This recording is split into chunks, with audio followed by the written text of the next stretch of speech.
It can take an average worker over a year to recover from the no work, no pay policy often implemented during a strike action.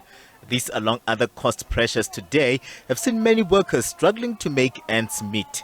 The investments holdings by trade unions have not been able to bring temporary relief to struggling workers during industrial actions. To remain relevant and retain memberships, unions now understand that something must change.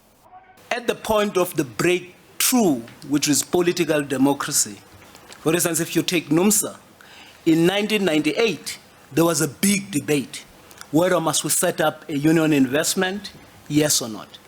And the union had to take a conscious decision that given the fact that we were entering a new dispensation and we used to have organizers, staff who were loyal in championing the struggle, which meant a sacrifice. It became very clear during that period that we can't just rely on collective bargaining and improving benefits and conditions of workers.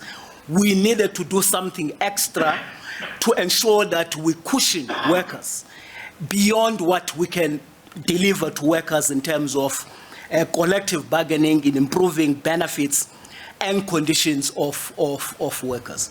And on those bases, union investment companies would have been set up. NUMSA's investments were housed in its investments company NIC for over 2 decades, but that has been struggling financially. 360 Life, the life insurance subsidiary of the NUMSA Investment Company, was placed under curatorship in December 2022, escalating a conflict within the union over the investments company and its role. It is a known fact that you can go union by union, federation by federation. There has been challenges with union investment companies. And that it's also important to state that there's a corporate veil between trade unions and union investment, at least in NUMSA.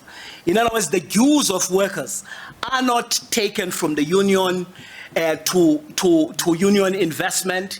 If there were, it would have been that there is a seed loan that is given, which the investment company must service.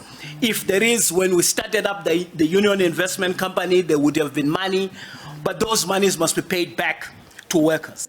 The South African Transport and Allied Workers Union, SATAU, on the other hand, says the money of the workers within the union is invested and managed by the trustees. The investment, in our views, it is on twofold. We want the government to utilize the workers' money where workers will benefit and workers become the shareholders. In the different areas, you have, in the transport sector, you have a different board where the money of the workers is invested and be managed by the trustees.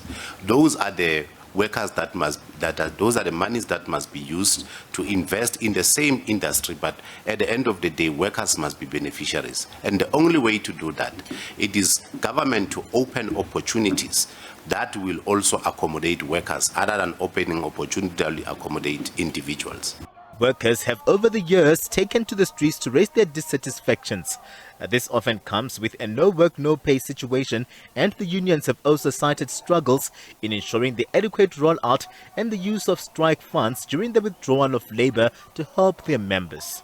On the strike fund is also another issue. For instance, we're busy raising a strike fund as a union. Out of the dues we receive from workers, there's money we're putting aside. But until you got enough capacity in that strike fund, you can't start paying out. Then a strike starts, and then you pay out and cushion workers, which is what the strike fund is about.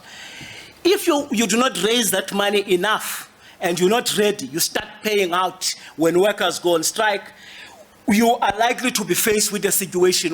The unions formed part of the International Transport Conference, where countries shared their experiences in dealing with the issue of investment companies. It's quite normal throughout the world for unions to have seats on pension boards, to have a political process about that, what's ethical investments. So I want the audience to know South Africa is doing what other unions do. We have a responsibility to our members when they're collecting fees, but also in our collective bargaining agreements. If we're securing pensions for them or savings plans, we have an accountability, a responsibility to make sure they're properly audited. The unions say it's time to go back to basics, scrutinize investment activities of their companies by looking at the extent to which the investment initiatives of the companies mirror the preferences of the workers, and that wrongdoing must be completely removed. Katlego, Legodi, SABC News, Boksburg.